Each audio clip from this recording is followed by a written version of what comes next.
Study IQ IAS, आपका selection हमारा mission. दोस्तों, अगर मैं आपसे ये सवाल करूं कि हमारा देश भारत दूसरे कितने देशों के साथ अपनी बाउंड्री शेयर करता है, तो आपका जवाब क्या होगा? आप में से ज्यादातर लोग कहेंगे कि 6 देशों के साथ भारत अपनी बाउंड्री शेयर करता है। वहीं कुछ लोग 7 या 8 देशों का भी अनुमान लगाएंगे। लेकिन अगर मैं आपसे कहूं कि इंडिया 6 या 7 नहीं बल्कि 11 कंट्रीज के साथ अपनी बाउंड्री साझा करता है, तो शायद आप में से कुछ लोग हैरान हो जाएंगे। दरअसल हमारा देश 15,106 किलोमीटर लंबी लैंड बॉर्डर वेरियस नेशंस के साथ शेयर करता है। साथ ही देश के पास 7,516 किलोमीटर लॉन्ग कोस्ट लाइन भी मौजूद है। देश की ज्यादातर इकोनॉमिक और जियोपॉलिटिकल प्रॉब्लम्स को समझने के लिए जरूरी है कि हम इन लैंड और कोस्टल बॉर्डर्स के बारे में जानें और इन बाउंड्रीज को लेकर चल रहे एग्जिस्टिंग डिस्प्यूट्स को समझें, क्योंकि यही डिस्प्यूट्स इंडिया के ह्यूज डिफेंस एक्सपेंडिचर और मौजूदा वॉलेटाइल सिक्योरिटी सिचुएशन के लिए जिम्मेदार हैं। दोस्तों, आज के हमारे इस वीडियो डिस्कशन में हम उन 11 नेशंस के बारे में जानेंगे जो हमारे देश के साथ बॉर्डर शेयर करते हैं। साथ ही हम इन बॉर्डर्स की कॉम्प्लेक्स हिस्ट्री, ज्योग्राफी और उनसे जुड़े डिस्प्यूट्स के बारे में भी जानेंगे, जो इंडिया को दुनिया का one of the most complex border nation बनाता है। लेकिन आगे बढ़ने से पहले मैं आपको बता दूं कि इस वीडियो की इंपॉर्टेंस यूपीएससी मेंस के जीएस पेपर 1 के लिहाज से काफी ज्यादा है। दोस्तों, सबसे पहले इंडिया की सबसे इंटरेस्टिंग और कंट्रोवर्शियल बॉर्डर की बात कर लेते हैं, जो हम पाकिस्तान के साथ साझा करते हैं। इंडिया और पाकिस्तान के बीच 3,323 किलोमीटर लंबा बॉर्डर है। ये figures ministry of home affairs द्वारा एक्सेप्टेड ऑफिशियल फिगर्स हैं, जो इंडिया के मैप में दिखाए गए हैं। इसमें वो इलाके भी इंक्लूडेड हैं जिन पे इंडिया का क्लेम तो है लेकिन कंट्रोल नहीं है। ये बॉर्डर गुजरात से शुरू होते हुए Rajasthan, Punjab, union territories of Jammu and Kashmir और लद्दाख तक जाता है। इस बॉर्डर को सिक्योर रखने की जिम्मेदारी BSF यानी बॉर्डर सिक्योरिटी फोर्स के वीर जवानों के मजबूत कंधों पर सौंपी गई है। जनरली ऐसा समझा जाता है कि इंडिया और पाकिस्तान की पूरी बॉर्डर को LOC यानी लाइन ऑफ कंट्रोल कहा जाता है, लेकिन इस कॉमन परसेप्शन के विरुद्ध सच्चाई कुछ और है। दरअसल इंडिया पाकिस्तान के बॉर्डर को red Cliff line, line of control या इंटरनेशनल बॉर्डर में से क्या कहा जाएगा, इस बात पर डिपेंड करता है कि बॉर्डर के कौन से एरिया की बात हो रही है।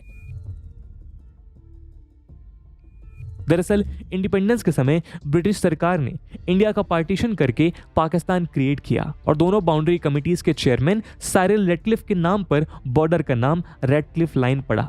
लेकिन इस समय तक जम्मू कश्मीर इंडिपेंडेंट स्टेट था, इसलिए यहाँ का बॉर्डर रेड क्लिफ मार्क नहीं कर पाए। इसलिए पंजाब और जम्मू के कुछ शुरुआती इलाकों तक के बॉर्डर को रेड क्लिफ लाइन और इंटरनेशनल बॉर्डर के नाम से जाना जाता है। 26 अक्टूबर 1947 को जब महाराजा हरि सिंह ने इंडिया के साथ इंस्ट्रूमेंट ऑफ असेशन साइन किया, उस समय पाकिस्तान की ओर से बहुत से ट्राइबल वॉरलॉर्ड्स कश्मीर के बड़े हिस्से में इन्फिल्ट्रेट कर चुके थे। 1949 में जब यूनाइटेड नेशंस ने सीज फायर मीडिएट किया, तो उस समय की पोजीशंस के हिसाब से जो बॉर्डर बना उसे सीज फायर लाइन कहा गया। 1971 वॉर में पाकिस्तान की करारी हार के बाद शिमला एग्रीमेंट साइन किया गया, जिसमें सीज फायर लाइन को लाइन ऑफ कंट्रोल यानी LOC का नाम दे दिया गया। दोस्तों, इंडिया पाकिस्तान बॉर्डर पर कोई भी डिस्कशन बाउंड्री डिस्प्यूट्स डिस्कस किए बिना अधूरा है। आइए इन बॉर्डर डिस्प्यूट्स के बारे में ब्रीफ में जानते हैं।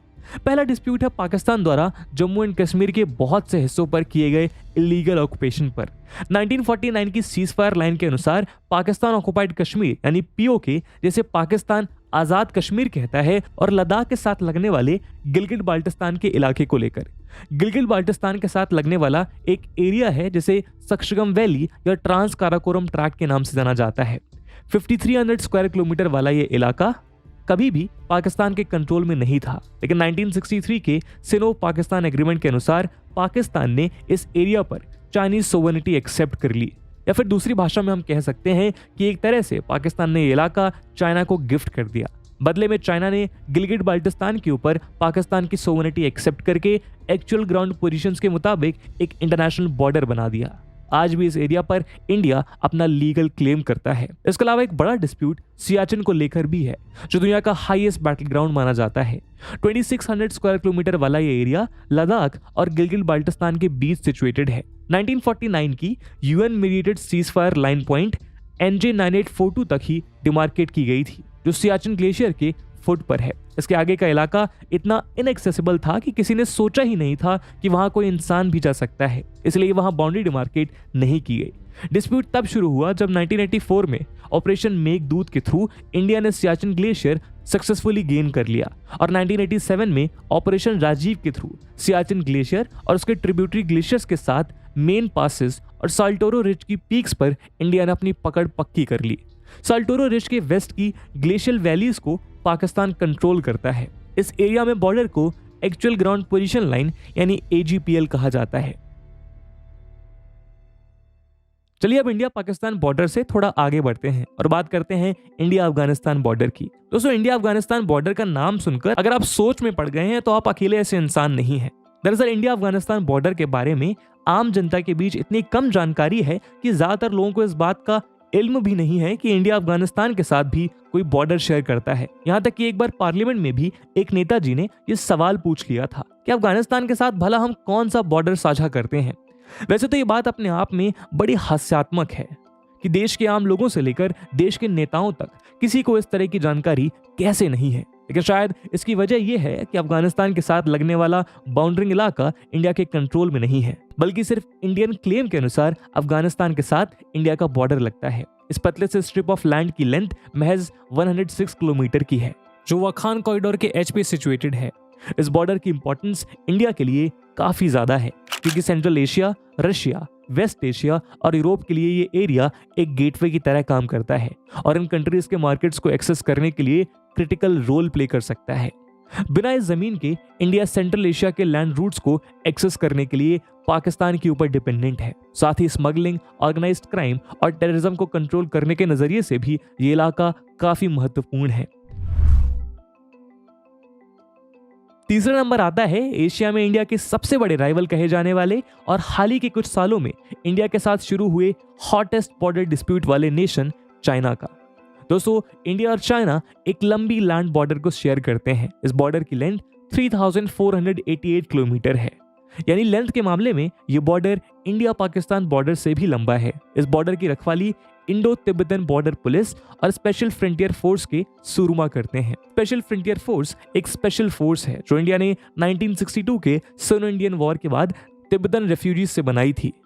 ये बॉर्डर लद्दाख, हिमाचल प्रदेश, उत्तराखंड, सिक्किम और अरुणाचल प्रदेश के थ्रू पास करता है। इंडिया और चाइना बॉर्डर ब्रिटिशर्स के जमाने से ही कभी भी म्यूचुअली डिसाइड नहीं हुए थे।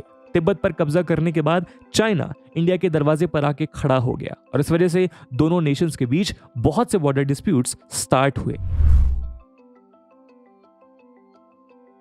1947 से पहले जब इंडिया पर अंग्रेजों का राज था तो ब्रिटिश इंडियन गवर्नमेंट के अनुसार 3 बाउंड्री लाइंस कंसीडर की गई।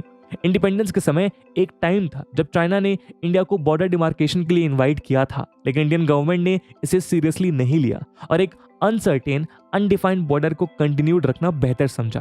खैर, ये गलतफहमी 1962 में चूर चूर हो गई कि अनसर्टेन बॉर्डर्स को सस्टेनेबली जारी रखा जा सकता है जब चाइना ने अक्साई चिन्ह के इलाके पर फॉर्मली कब्जा कर लिया। चलिए इन 3 बाउंड्री लाइंस के बारे में जानते हैं। पहली है अर्दाग जॉनसन लाइन, जो उस वक्त के कश्मीर की नॉर्थ ईस्टर्न बाउंड्री है, जिसे सर्वेयर विलियम जॉनसन ने बनाया है और जॉन चार्ल्स अर्दाग ने इसे ऑफिशियल बाउंड्री की तरह रिकमेंड किया। ये लाइन चाइना के शिनजियांग और तिब्बत ऑटोनॉमस रीजन को टच करती है। इसे बनाने के पीछे फॉरवर्ड स्कूल की सोच थी, जिसके अनुसार बाउंड्री को जितना फॉरवर्ड हो सके रखा जाना चाहिए, जिससे उस समय फास्ट ग्रोइंग रशियन एम्पायर के अगेंस्ट एक स्ट्रॉन्ग डिफेंस बनाया जा सके। दूसरी है मैकार्टने मैकडोनल्ड लाइन, जो अक्साई चिन्ह के डिस्प्यूटेड एरिया के लिए ब्रिटिश इंडियन गवर्नमेंट ने चाइना को 1899 में प्रपोज की थी अपने इन्वॉय सर क्लॉड मैकडोनल्ड के जरिए। चाइनीज गवर्नमेंट ने कभी इस प्रपोजल पर कोई रिस्पॉन्स नहीं दिया। इसके बाद ब्रिटिश गवर्नमेंट ने जॉनसन अर्दाग लाइन को ही ऑफिशियल बॉर्डर मान लिया। तीसरी है मैकमोहन लाइन, जिसे तिब्बत और ब्रिटिश इंडिया के बीच 24 से 25 मार्च 1914 में शिमला कन्वेंशन के तहत एग्री किया गया था। इस लाइन के तहत ईस्टर्न हिमालयन रीजन में नॉर्थ ईस्ट इंडिया और नदर्न म्यांमार के बीच सीमा तय की गई थी। Republic of China McMahon line के एग्रीमेंट में शामिल नहीं हुआ था, जिस वजह से चाइना ने इस मैप से साफ इनकार कर दिया है। इस बॉर्डर का इंडियन पार्ट आज इंडिया और चाइना के बीच की डी फैक्टो बाउंड्री है, जबकि इसमें बर्मीज पार्ट को चाइना और म्यांमार ने रीनेगोशिएट कर लिया था। भारत के सबसे बड़े दुश्मन देशों की बात करने के बाद आइए अब बात करते हैं कुछ फ्रेंडली नेशंस की। इसमें सबसे पहला नाम आता है हमारे पड़ोसी देश नेपाल का। दोस्तों, इंडिया नेपाल बाउंड्री की बात करें तो इस बॉर्डर की फुल लेंथ 1751 किलोमीटर है। ये एक ओपन बॉर्डर है यानी बॉर्डर के दोनों तरफ आने जाने के लिए कोई स्ट्रिक्ट कंट्रोल्स नहीं है, इसलिए इसे पोरस बॉर्डर भी कहा जाता है। इस बॉर्डर पर सहस्त्र सीमा बल के शेरदिल सिपाही तैनात हैं। ये बॉर्डर उत्तराखंड, उत्तर प्रदेश, बिहार, वेस्ट बंगाल और सिक्किम जैसे इंडियन स्टेट से लगती है। इंडिया और नेपाल के बीच करंट बॉर्डर 1816 की सुगौली ट्रीटी के थ्रू डिमार्केट हुई थी, जो नेपाल और ब्रिटिश राज के बीच वॉर के बाद साइन की गई थी। इंडियन इंडिपेंडेंस के बाद इस बॉर्डर को किंगडम ऑफ नेपाल और डोमिनियन ऑफ इंडिया ने इंटरनेशनल बॉर्डर की तरह रिकॉग्नाइज कर लिया। हालांकि इंडिया और नेपाल लंबे समय से फ्रेंड्स रहे हैं, लेकिन अनफॉर्चुनेटली रिसेंटली दो टेरिटोरियल डिस्प्यूट्स दोनों देशों के बीच फ्लेयर अप हो गए हैं। इनमें से पहला है कालापानी टेरिटरी को लेकर, जो करीब 35 स्क्वायर किलोमीटर का छोटा सा एरिया है नॉर्थ वेस्ट नेपाल में, India Nepal China tri junction के पास। दूसरा डिस्प्यूट है सुस्ता को लेकर, जो सदर्न नेपाल में छोटा सा इलाका है। ये borders trans boundary rivers mark करती हैं और इन डिस्प्यूट्स का कारण मेनली इन रिवर्स के सोर्सेस का अलग अलग इंटरप्रिटेशन है।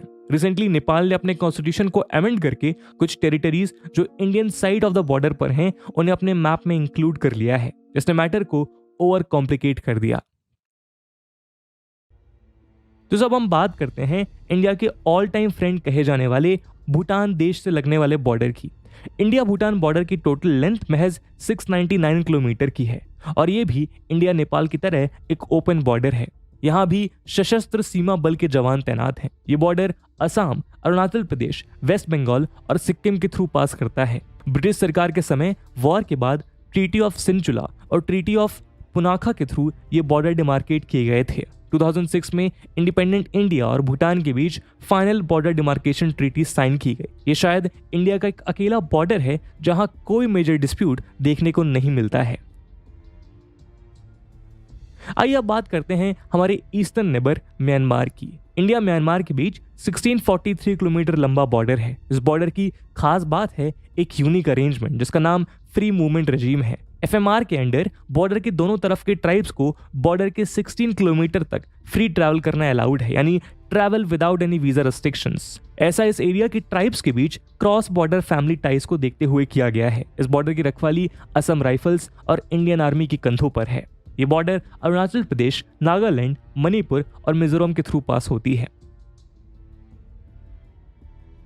इंडिया और म्यांमार को पहली बार 1937 में गवर्नमेंट ऑफ इंडिया एक्ट 1935 के तहत ब्रिटिश राज ने डिवाइड किया। इसके पहले बर्मा ब्रिटिश इंडिया का ही हिस्सा था। दोनों देशों के बीच इंटरनेशनल बाउंड्री फॉर्मली डिमार्केट की गई मार्च 10, 1967 में बॉर्डर एग्रीमेंट के थ्रू। लेकिन ग्राउंड लेवल पर बाउंड्री क्रिस्टलाइज नहीं हो पाई, क्योंकि ये बाउंड्री भी बाकी बाउंड्रीज की तरह एक आर्टिफिशियल लाइन है जिसके दोनों तरफ सोशियो कल्चरल लैंडस्केप एक जैसा है।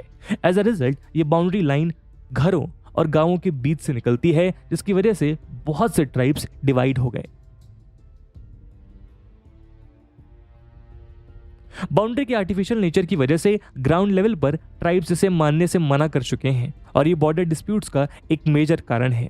इस बॉर्डर को इंप्लीमेंट करना बहुत मुश्किल काम है। इस बॉर्डर डिस्प्यूट में डिसएग्रीमेंट मेनली 9 बॉर्डर पिलर्स की प्लेसमेंट को लेकर है, लेकिन छोटे मोटे विवादों के अलावा कोई मेजर प्रॉब्लम इस बॉर्डर के इंटरप्रिटेशन को लेकर नहीं है। दोस्तों, आखिरी बॉर्डर इंडिया का सबसे लंबा लैंड बॉर्डर भी है, जो इंडिया बांग्लादेश के साथ शेयर करता है। इस बॉर्डर की लेंथ 4096.7 किलोमीटर है और इसे बॉर्डर सिक्योरिटी फोर्स गार्ड करती है। ये बॉर्डर असम, त्रिपुरा, मिजोरम, मेघालय और वेस्ट बंगाल के थ्रू पास होता है। इस बॉर्डर को रेड क्लिफ लाइन के नाम से भी जाना जाता है, जो आजादी के पहले साइरिल रेडक्लिफ ने डिमार्केट की थी। इस बॉर्डर के डिस्प्यूट्स बहुत यूनिक हैं, जो इंडिया में शायद ही कहीं देखने को मिलते हैं। ये नतीजा है ब्रिटिश सरकार के केयरलेस और कैलोस एटीट्यूड का। कुछ समय पहले तक बांग्लादेश में 102 इंडियन इनक्लेव्स थे। दोस्तों, इनक्लेव एक देश के किसी एरिया को कहा जाता है जो मेनलैंड से दूर किसी दूसरे देश से चारों ओर से घिरा हुआ हो। 2010 के एक ज्वाइंट सेंसस में पता चला कि 51,549 लोग इन एनक्लेव्स में रहते हैं। 37,334 बांग्लादेशी सिटीजन्स इंडियन एनक्लेव्स में और 14,215 इंडियन सिटीजन्स बांग्लादेशी एनक्लेव्स में। 1974 में दोनों देशों ने लैंड बाउंड्री एग्रीमेंट साइन किया, जिसके तहत एनक्लेव्स को एक्सचेंज करके इंटरनेशनल बॉर्डर सिंप्लीफाई किया जाना था। इसका एक रिवाइज वर्जन 7 मई 2015 को अडॉप्ट हुआ, जिसे इंडिया के पार्लियामेंट ने 100 अमेंडमेंट एक्ट के थ्रू इंप्लीमेंट किया। इंडिया को 51 बांग्लादेशी एनक्लेव्स मिले, जबकि बांग्लादेश को 111 इंडियन एनक्लेव्स मिले। एनक्लेव्स के रेसिडेंट्स को अपनी पसंद के देश में जाने की आज़ादी भी दी गई। इसी के साथ इंडिया और बांग्लादेश का बॉर्डर डिस्प्यूट समाप्त हो गया। तो दोस्तों ये तो बात हुई लैंड बाउंड्रीज की। आइए अब बात करते हैं मैरीटाइम बाउंड्रीज की। दोस्तों जब भी हम बाउंड्रीज की बात करते हैं तो उसमें मैरीटाइम बाउंड्रीज अक्सर हमारे दिमाग से निकल जाती हैं। मैरीटाइम बाउंड्रीज यानी दो देश के बीच की बाउंड्रीज जो वाटर बॉडीज में डिवाइडेड है। इन बाउंड्रीज का एम है वाटर बॉडीज में मिनरल्स और बायोलॉजिकल रिसोर्सेज पर नेशंस के एक्सक्लूसिव राइट्स को डिमार्केट करना। इन बाउंड्रीज के आगे के वाटर्स इंटरनेशनल वाटर्स कहलाते हैं, जहां के रिसोर्सेज के ऊपर किसी भी एक देश का एक्सक्लूसिव राइट नहीं होता है। इन बॉर्डर्स को United Nations Convention on the law of the sea यानी UNCLOs के रूल्स के तहत डिमार्केट किया जाता है। इंडिया 7 नेशंस के साथ 7000 किलोमीटर से ज्यादा लंबा मैरीटाइम बॉर्डर साझा करता है। आइए जानते हैं इन सभी बॉर्डर्स के बारे में। दोस्तों इंडिया और बांग्लादेश के बीच की मैरीटाइम बाउंड्री डिस्प्यूटेड रही है। 1994 से शुरू हुए बायलैटरल नेगोशिएशंस के 8 राउंड्स 2009 तक इनकॉन्क्लूसिव रहे। इसके बाद दोनों पक्षों ने UNCLOs के तहत आर्बिट्रेशन अप्रोच किया। 7 जुलाई 2014 को आर्बिट्रेशन ट्रिब्यूनल ने डिसीजन बांग्लादेश के फेवर में दिया, जिसे दोनों साइड्स ने एक्सेप्ट किया और डिस्प्यूट फाइनली खत्म हुआ। इसके तहत साउथ तलपत्ती यानी न्यू मुरे आइलैंड बांग्लादेश को मिला, जो 1970 में एक साइक्लोन के बाद ही इमर्ज हुआ था। मार्च 2010 में यह आइलैंड फिर से समुद्र में समा गया। दोस्तों इंडिया और श्रीलंका के बीच भी मैरीटाइम बाउंड्री को लेकर एक लॉन्ग स्टैंडिंग डिस्प्यूट है। इसमें कच्चाथीवु आइलैंड का क्लेम भी इंक्लूडेड है। यह आइलैंड का एरिया 285 एकड़ है और फिशिंग एक्टिविटीज के नजरिए से यह स्ट्रेटेजिक इंपॉर्टेंस रखता है। 1974 में श्रीमती इंदिरा गांधी और श्रीलंका की प्राइम मिनिस्टर श्रीमती श्रीमावो बंदारानाइके ने डिस्प्यूट को सेटल किया और इस आइलैंड को श्रीलंका को सीड कर दिया गया। लेकिन इस एग्रीमेंट में इस एरिया की फिशिंग राइट्स को स्पेसिफाई नहीं किया गया, जो एक नए डिस्प्यूट का कारण बन गया। 1976 में फिशिंग राइट्स को लेकर एक और एग्रीमेंट साइन किया गया, लेकिन मामले को और कॉम्प्लिकेट करने के लिए 1991 में तमिलनाडु असेंबली ने कच्चाथीवु आइलैंड को वापस लेने के लिए रेजोल्यूशन पास कर दिया। लेकिन 2014 में सेंट्रल गवर्नमेंट ने मद्रास हाई कोर्ट को इन्फॉर्म किया कि कच्चाथीवु आइलैंड की सोवरेनिटी श्रीलंका के फेवर में सेटल की जा चुकी है, इसीलिए इंडियन फिशरमैन को इस इलाके में फिशिंग राइट्स अवेलेबल नहीं है। श्रीलंकन गवर्नमेंट ने इंडियन फिशरमैन को श्रीलंकन टेरिटरी में देखते ही गोली मारने के आदेश भी दिए हैं। कॉम्प्लिकेटेड मैरीटाइम बाउंड्रीज की वजह से फिशिंग राइट्स दोनों देशों के बीच डिस्प्यूट का मेजर कारण बने रहे हैं।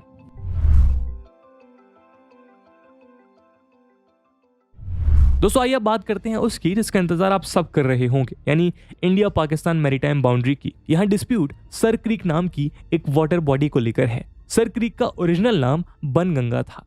ये इंडस रिवर डेल्टा के अनइनहैबिटेड एरिया में 96 किलोमीटर लंबी टाइडल एस्चुअरी है। ये क्रीक अरेबियन सी में बहती है और गुजरात को पाकिस्तान के सिंध से अलग करती है। डिस्प्यूट का कारण है एम्बिगियस डिमार्केशन। वेस्टर्न टर्मिनस नाम के एक पॉइंट तक ये बाउंड्री डिफाइंड है, जिसके आगे ये अनक्लियर है। 1968 के इंटरनेशनल ट्रिब्यूनल अवार्ड के अनुसार इंडिया को मांगे हुए हिस्से का 90% एरिया दिया गया और पाकिस्तान को सिर्फ 10% ही मिला। लेकिन सिचुएशन इतनी सिंपल नहीं थी। इस इलाके की क्रीक्स हर सीजन में शिफ्ट करती रहती हैं। इलाका मार्शी होने की वजह से यहाँ सांप, बिच्छू, मगरमच्छ जैसे जानलेवा जानवर हैं जो पेट्रोलिंग मुश्किल बना देते हैं। 2008 के 26/11 मुंबई अटैक्स में आए टेररिस्ट भी सर क्रीक इलाके के थ्रू ही इंडिया में घुसे थे। दोस्तों आखिरी 4 बॉर्डर जिनके साथ इंडिया मैरीटाइम बॉर्डर साझा करता है वो म्यांमार, थाईलैंड, इंडोनेशिया और मालदीव्स हैं। म्यांमार और इंडिया के बीच जो मैरीटाइम बाउंड्री है वो अंडमान एंड निकोबार के नॉर्थ मोस्ट आइलैंड लैंडफॉल और म्यांमार के कोको आइलैंड के बीच 43 किलोमीटर की दूरी से गुजरती है। अगर बात करें इंडिया इंडोनेशिया मैरीटाइम बाउंड्री की, तो ये ग्रेट निकोबार आइलैंड में स्थित इंडिया के southern most point Indira point और इंडोनेशिया सुमात्रा के नदर्न मोस्ट आइलैंड रोंडो से 163 किलोमीटर की दूरी पर स्थित है। थाईलैंड के साथ भी इंडिया मैरीटाइम बाउंड्री शेयर करता है। अंडमान सी में लोकेटेड थाईलैंड के सिमिलन आइलैंड इंडिया और सदर्न थाईलैंड के बीच मैरीटाइम बाउंड्री फॉर्म करती है। दोस्तों लास्ट कंट्री है मालदीव्स। लक्षद्वीप और मालदीव के बीच मैरीटाइम बाउंड्री लोकेटेड है, जिसे 8 डिग्री चैनल के नाम से भी जाना जाता है, क्योंकि ये चैनल 8 डिग्री नॉर्थ लैटिट्यूड पर लोकेटेड है। लोकल लैंग्वेज में इसे मालिकू कांडू भी कहा जाता है।